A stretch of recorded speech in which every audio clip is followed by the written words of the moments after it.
ரிஷி college போயிருந்தா என்னன்னு தெரியல. சரி ஃபஸ்ட்டு ரிஷி அடிப்போம். ஹலோ ஹலோ ரிஷி. சொல்லுங்க. ப்ரைஸ் வர தம்பி எங்கடா இருக்கப்பா? வீட்டில் தானே சொல்லுங்க. வீட்டில் இருக்கியாப்பா? சரிப்பா இன்னைக்கு ப்ரேயர் மீட்டிங் 6 மணிக்கு சொல்லியிருந்தேன் தம்பி. இப்படி வந்துடுறீங்களா இல்லை எப்படி தம்பி? என்னைக்குண்ணே? இன்னைக்கு தான் தம்பி சொல்லியிருந்தேன். எத்தனை மணிக்கு?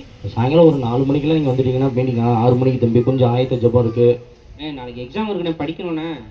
என்ன தம்பி தெரியும் சொல்லுங்க, செமஸ்டர் வந்துருச்சா தம்பி உங்களுக்கு? ஆமாண்ணே, ஐயோ ப்ராக்டிக்கல்லாம் இருக்குது, ரெக்கார்ட்லாம் இருக்குங்கண்ணே. சரி தம்பி எழுதிட்டு இருக்கேன். சரி தம்பி சரி தம்பி சரி உங்களால் வர முடியாதுண்ணே. சரிப்பா பரவாயில்லப்பா சரி. ஆல் தி பெஸ்ட்ப்பா, நல்லா எக்ஸாம் எழுது தம்பி. ஓகேண்ணே. ஓகேம்மா சரி ஓகே. ஸோ ஃபஸ்ட்டு ரிஷி இப்படி காலம் வரானே. சரி சரி நம்ம கீபோர்டிஸ்ட்டு அந்த தம்பி வருவார், அவர் மேலே நம்பிக்கை இருக்குது. சரி சியானு கடிச்சு பார்ப்போம். ஹலோ சியான். சொல்லுங்கண்ணே.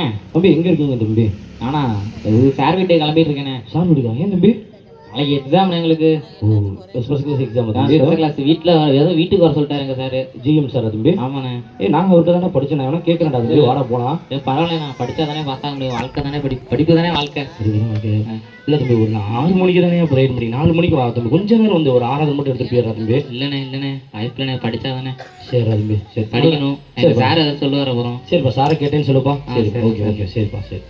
ரெண்டாவது தம்பி இப்படி சொல்கிறான், என்ன 2 பேரும் இப்படி பண்ணுறாங்க, ஒவ்வொரு முறையும் இதே வருது. சரி நம்ம செஃப்பு கடிப்போம். கண்டிப்பாக அவர் வந்து எப்பயுமே பக்கவளமாக இருப்பார் யூத் டீமில். ஓகே. ஹலோ செஃப்ண்ணே. அண்ணே பிரைஸ் இல்ல அண்ணே. அண்ணா கேக்குதானே? அண்ணே கேக்குதுண்ணே. ஓகே ஓகே அண்ணே ஒரே ஒரு அண்ணா சொல்லுங்கண்ணே. அந்த பிரியாணி தம்மு போடணும். எடு வேற எடுத்து சொருவு. அண்ணே சொல்லுங்கண்ணே. பிரைஸ் இல்ல அண்ணே. அண்ணா ரொம்ப பிஸியாக இருக்கீங்களா இன்னைக்கும்? கொஞ்சம் வேலை அந்த மாதிரி என்ன பண்றது? அண்ணா இல்லைண்ணே, இந்த ப்ரேயர் மீட்டிங் சொல்லியிருந்தேன், நீங்கள் கொஞ்சம் வந்தீங்கன்னா நல்லாயிருக்கும். ஜெப குறிப்புலாம் நீங்கள் எடுத்தீங்கன்னா நல்லாயிருக்கும் தான் உங்களுக்கு சொல்ல பார்த்தேங்க. ஆமாண்ணே, முன்னாடி சொல்லியிருந்தீங்க. ஆமாண்ணே அர்ஜென்ட் ஒர்க்கு ஆகி போச்சுண்ணே, ஆள் இல்லைன்ட்டாங்க. வேற என்ன பண்றதுன்னு தெரியல. சரிண்ணே. இருந்தாலும் நமக்கு கிறிஸ்மஸ் ஃபங்க்ஷன் வேற வருது. யூத் அசோசியேஷன் வந்து நம்ம ஏதாவது பண்ணணும். சரிண்ணே சரி. ஆமாண்ணே, அதனால ஏதோ வேற வழி இல்லாம சரி பாருங்க, முடிஞ்சா பாருங்க. ஒரு 5 மணிக்கு வரலாம் கூட, ஒரு 6 மணிக்காச்சும் வந்துடுறேன். ஜெபவில் 7 மணிக்கு தான் பார்த்துக்கலாண்ணே.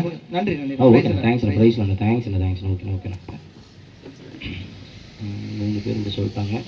எப்பொழுதுமே பக்கபலமாக இருக்குது நம்ம சுதரன் தான். சரி கண்டிப்பாக வந்துடுவார், அடித்து பார்ப்போம், நம்புவோம். ஸ்டோதரம், நம்பிக்கை தானே வாழ்க்கை.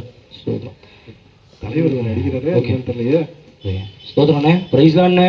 சொல்லுங்க தலைவரே, எப்படி இருக்கீங்க? ரொம்ப சந்தோஷண்ணே. அண்ணே பரவாயில்லண்ணே, யூத் மீட்டிங் சார்பாக டேலி ஃபெலோஷிப் இதில் வந்து ஒரு ப்ரேயர் மீட்டிங் ஆர்கனைஸ் பண்ணிக்கோண்ணே. பாஸ்ட் ஆல்ரெடி உங்களுக்கு இன்ஃபார்ம் பண்ணியிருப்பாருண்ணே. சொன்னார்ண்ணே. ஆமாண்ணே. அண்ணே இப்போ எப்படிண்ணே நீங்கள் வரீங்களா, நான் வந்து உங்களை பிக்கப் பண்ணிட்டு போயிடுவானே? இன்னைக்கு வர முடியாதானே? இல்லைண்ணே நீங்கள் இழுக்கிற. ஐயோ இல்லைண்ணே, இந்த மந்த் எண்டு வேற டார்கெட் முடிக்கல. உங்களுக்கு தான் தெரியுமே, அந்த ஆள் வேற மைனையும் போவாங்க. யார் மேனேஜராண்ணே? ஆமாண்ணே, என்னண்ணே பண்ணுறது, கழுதைக்கு வாக்கப்பட்டாச்சு, என்ன பண்ணுறது? சரிண்ணே நான் ஒரு கடைசி நேரத்தாச்சும் போனாட்டும் வந்தீங்கண்ணே, கொஞ்சம் வந்தீங்கன்னா நல்லா இருக்குண்ணே. சரிண்ணே, முடிஞ்ச அளவுக்கு நான் வர பார்க்குறேண்ணே. சரி பார்த்துட்டு சொல்கிறேன். சரிண்ணே பார்த்து வாங்கண்ணே. சரிண்ணே பார்த்து போயிட்டு வாங்கண்ணே. சரிண்ணே கண்டிப்பாண்ணே. ஓகேண்ணே சரிண்ணே.